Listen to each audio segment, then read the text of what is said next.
Halo?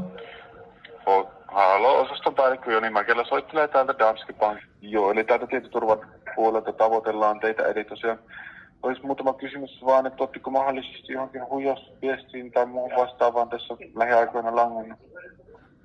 En omasta mielestäni kyllä. Joo.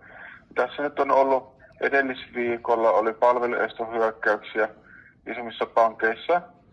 Ja sitten sen jälkeen on alettu myös huomaamaan esimerkiksi LähiTapiolan nimissä ja sitten oma veron sekä veropalvelun verohallituksen nimissä lähettämiä huijausviestejä, missä sitten asiakkaat ovat täyttäneet tietoja, esimerkiksi omia kotiverkko-osoitteita, jonka vuoksi sitten on päästy käsiksi sitten verkkopankkiin tilinumeroa käyttämällä, niin ottiko tilinumeroa mihinkään syöttänyt?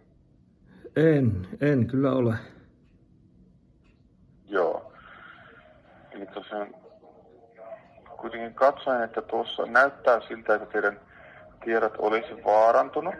Joo. Että tuolla on kuitenkin sen verran tietoa vaarannettu, että siellä on päässyt esimerkiksi teidän tilinumeroita ja teidän IP-osoitteita sitten leviämään. Esimerkiksi, että toi osoitehan on päässyt sitten leviämään ja sieltä kautta on päässyt toi verkkoyhteys sitten selvittämään, että tässä näkyy, että tämmöinen Veeti Aaltonen olisi kirjautunut teidän verkkopankkiin, niin onko tämä tuttu henkilö teille?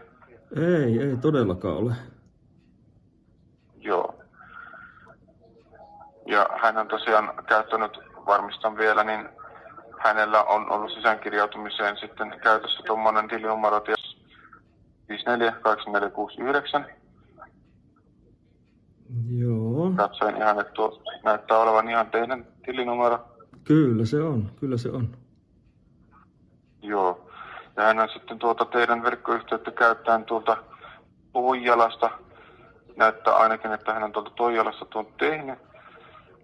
Joo. Sitten niin mennyt tuonne teidän verkkopankkiin ja se on nyt tässä viruksia täynnä, niin täytyisi lähteä sitten poistumaan nyt. Normaalisti sitten pankkihan ei soita tämmöisistä asioista, niin sen takia se aina sitten väärin ymmärretään tietoturvatiimin kanssa, että tietoturvatiimi on sinänsä pankista eroavainen, että me sitten käsitellään ainoastaan lähinnä puhelimitse sitten turvatulla telekom-yhteydellä näitä tämmöisiä tapauksia, joissa pitää sitten suojata pankkitili välittömästi.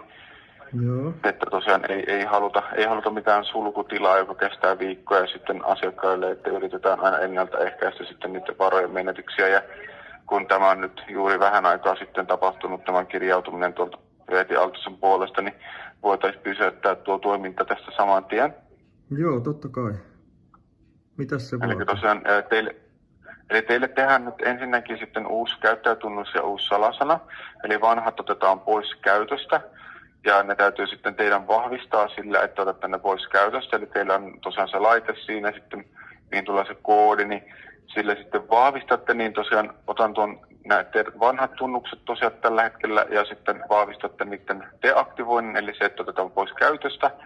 Ja sitten menee noin 5-10 minuuttia, kun mä tosiaan sitten luon tästä teille uudet tunnukset ja päivitän teidän turvajärjestelmän tästä samalla myös verkkopankista, ettei sinne sitten pääsisi enää hyökkäämään myöskään palveluestohyökkäyksien kautta. Okei. Eli tosiaan se vaarantunut käyttäjätunnus ensin ja sitten siinä se salasana, niin voitte ihan vaan sanoa. Niin...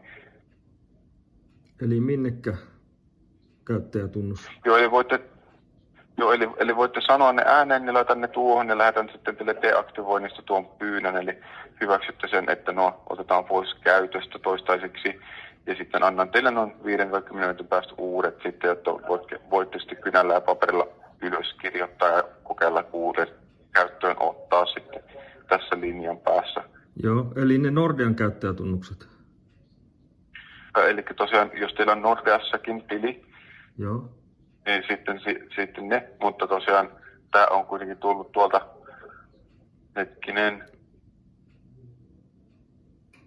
Nordean puolellahan teillä on Nordea ID kuitenkin käytössä. Kyllä, niin on. Niin siellä Nordean puolellahan ei tarvitse koskaan mitään salasanaa kertoa. Joo. Et siellä pystyy ihan Nordea ID:llä sitten vaihtamaan tunnukset, että sinänsä, mutta jos tosiaan sitten jossain Danskessa tai muualla vastaavalla sitten, niin sitten tarvitaan molemmat. Aivan. No, jos me jätetään kuitenkin nyt ne antamatta tässä, niin... Mutta ihan hyvä yritys Joo. oli kuitenkin huijata näitä Joo, tunnuksia. Danskessa.